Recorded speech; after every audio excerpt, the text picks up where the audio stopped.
Welcome to our guide on rooting adenium cuttings and rescuing plants after rot to essential techniques every plant lover needs to master. Did you know that adeniums, also known as desert roses, are not just beautiful but also incredibly resilient? However, they can be tricky to care for, especially when it comes to rooting cuttings or saving a plant from rot. In fact, studies show that nearly 30% of succulent enthusiasts struggle with overwatering, which is the leading cause of rot in adeniums.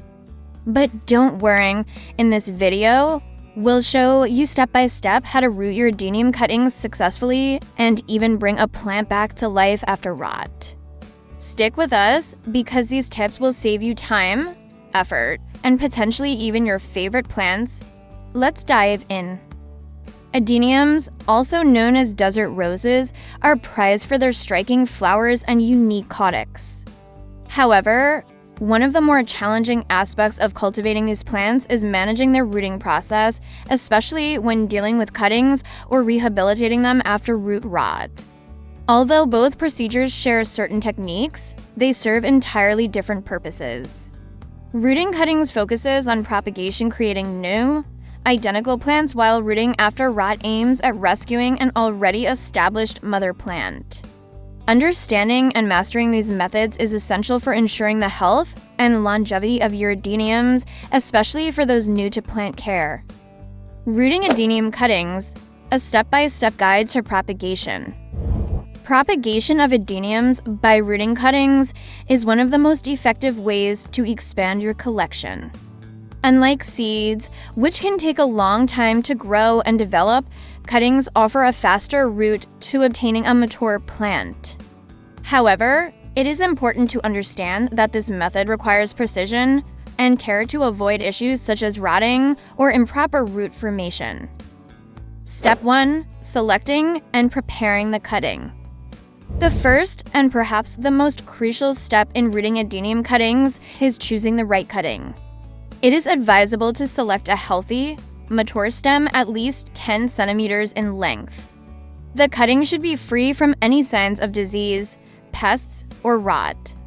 Using a clean, sharp tool, make a clean cut at a 45-degree angle to maximize the surface area for rooting. Before you begin the rooting process, it's important to remove the leaves from the lower part of the cutting. This reduces the risk of fungal infections and helps the cutting focus its energy on root development rather than leaf maintenance. The upper leaves, however, should be left intact as they will continue to photosynthesize and support the cutting during the rooting process. Allow the cut surface to dry for a few hours to form a callus. This step is essential to prevent rot during rooting, as adeniums are particularly susceptible to moisture-related issues. After drying, you have two options: leave the cutting untreated or apply cyanoacrylate glue, often referred to as second glue.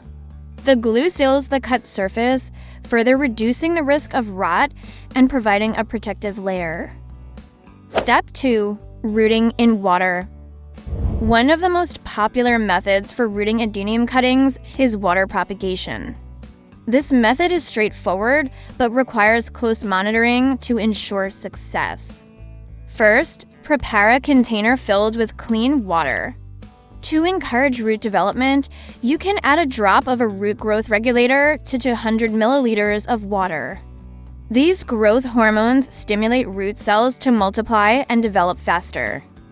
It's crucial that the cutting does not touch the bottom of the container, as this could lead to stagnation and rot.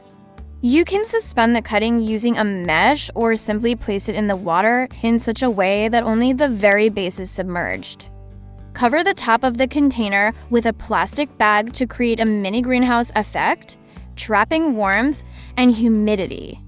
This mimics the plant's natural environment and speeds up the rooting process. Place the setup in a bright, warm area, but avoid direct sunlight as it could overheat the cutting. Check the water level daily and ensure it remains clean, changing it regularly to prevent bacterial growth. After about 2 weeks, you should begin to see small, white rootlets forming. If no roots appear or the cutting begins to rot, it's essential to act quickly by either treating it with an antifungal solution or restarting the process with a new cutting. Step 3. Rooting in perlite with wick irrigation. For those looking for a more controlled environment, rooting adeniums in perlite using wick irrigation is another excellent option. Perlite, a volcanic glass that has been heated until it expands, is often used in horticulture for its excellent aeration and drainage properties. This prevents waterlogging, which is a common cause of rot in succulent cuttings. To begin, fill a small container with perlite. It's advisable to treat the base of the cutting with cyanoacrylate glue to prevent rot. Place the cutting into the perlite and prepare a wick irrigation system. This can be done by placing a synthetic cord through a hole in the bottom of the container. The cord should extend into a secondary container filled with water, which will allow moisture to be absorbed slowly into the perlite. Cover the setup with a plastic bag to retain humidity, similar to the water method. Root development can be tracked by monitoring the cutting's firmness. Once it stops wobbling and begins producing new leaves, you'll know that roots have successfully formed. This method is particularly effective for those who want a hands-off approach, as the wick irrigation system maintains consistent moisture without the need for frequent watering. Step 4. Choosing the ideal substrate. The choice of substrate is critical for successful rooting. While perlite is often the go-to medium, other options include perlite mixed with vermiculite. This combination enhances both aeration and moisture retention, providing an ideal balance for root growth. Sphagnum moss. Known for its ability to hold water, sphagnum moss is excellent for keeping the cutting consistently moist without waterlogging. Lettuce upon. This is a specialized substrate designed for caudex and succulent plants. It offers excellent drainage while providing nutrients for the growing plant. Rooted adenium cuttings generally develop strong roots, although they don't usually form the characteristic swollen caudex seen in seed-grown adeniums.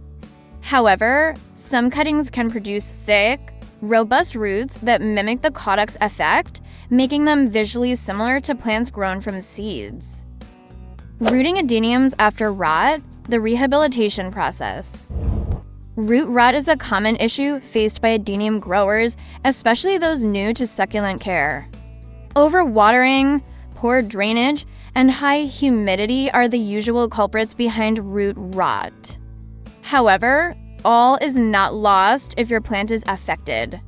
With timely intervention and proper care, adeniums can recover and even thrive after rot. Here's a comprehensive guide to rehabilitating adeniums after rot. Step 1. Identifying and removing rot. The first step in saving an adenium from rot is to act quickly. If you suspect rot, immediately remove the plant from its pot and carefully shake off the soil to expose the roots. Washing the roots under lukewarm water can help you identify the extent of the damage more clearly. You will need to cut away all the affected areas. This includes rotten roots, as well as any part of the caudex that shows signs of infection. Use a sterile, sharp knife or scissors to cut into the healthy tissue. Make sure to remove all the diseased parts, as even a small remnant of rot can spread and kill the plant. Once the rot has been cut away, treat the remaining healthy tissue with hydrogen peroxide to disinfect the wound and kill any remaining fungal spores. This step is crucial for ensuring that the rot does not return. Step 2. Drying and disinfecting. After the rot has been removed, the plant must be left to dry. Drying can take anywhere from a few days to up to 10 days, depending on the extent of the damage and the size of the plant. During this time, keep the adenium in a warm, dry location out of direct sunlight. To further protect the plant, apply a mixture of antibiotic and fungicide to the cut surfaces. These treatments help to prevent both bacterial and fungal infections from taking hold in the weakened plant. Once the cuts are firm and dry, with no signs of brown or soft spots, you can seal them with a layer of cyanoacrylate glue. This creates a barrier against moisture and infection, allowing the plant to heal more effectively.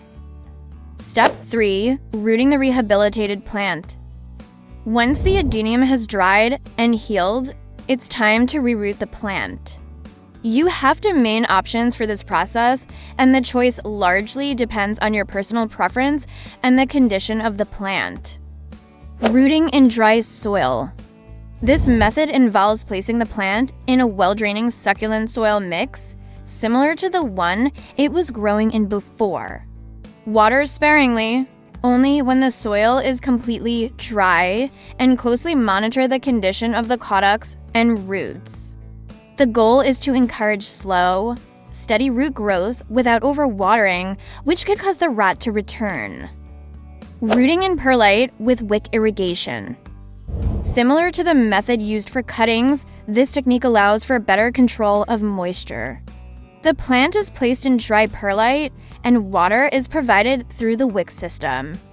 This method ensures that the adenium receives consistent moisture without becoming waterlogged, making it an excellent choice for recovering plants.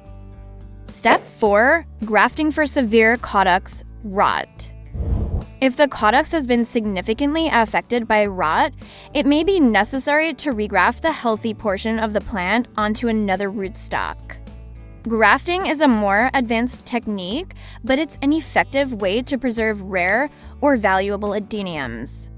Alternatively, you can take cuttings from the unaffected part of the plant and root them separately to ensure the variety survives. Understanding the differences, rooting cuttings and rooting after rot.